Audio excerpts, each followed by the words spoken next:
Ikaw ba'y batong-bato sa trabaho? Walang magawa at inaantok? Abay, bakit hindi natin gamitin mga libreng oras na yan para makagawa ng isang napakagandang bracelet gamit lamang ang mga gamit sa opisina? Gumamit lamang ako rito ng mga paper clips at ito'y pinagkabit-kabit ko. Hindi yung kabit-kabit sa mga asawa na may asawa. Huwag niyong gagawin yun. Paper clips ang gamit natin dito at ayan, nakagawa na tayo ng napakagandang bracelet gamit lamang ang paperclip. So kayo na guys, ang bahalang magdagdag ng pampaarte kung paano nyo paggagandahin ng bracelet na yan. Magagamit natin to sa pang-araw-araw nating palabas-labas at pakikipag-date, lalo na sa mga kababaihan.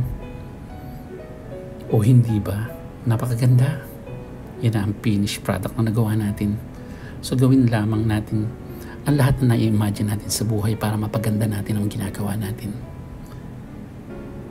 O hindi ba? Bakit ka bibili ng mamahaling bracelet kung kaya mo naman para sa sarili mo gumawa ng para sa'yo?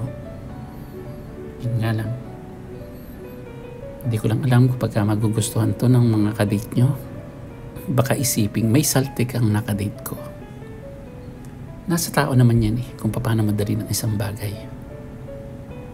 Kagaya ng mga bracelet na to, siguro na hindi ka naman mapapagkamalang may tama sa ulo. So ayan guys, ang ganda. Talagang class na class ang dating mo. Bukod tangang ikaw lang may suit niyan.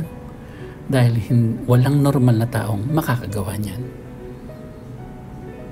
Gawin lamang malikhain ang ating sarili, lalo-lalo na kapag kayo'y may mga libreng oras sa buhay.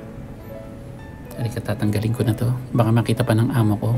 Baka kung ano ba sabihin na. May pagkasira ulo pala tong empleyado ko. Ayaw pa matanggal. Sige, babaltakin ko na. Guys, hindi normal ang gumagawa nito. Huwag nyo nang gagayahin. Hayaan nyo na to sa kagaya kong eksperto. Bye-bye!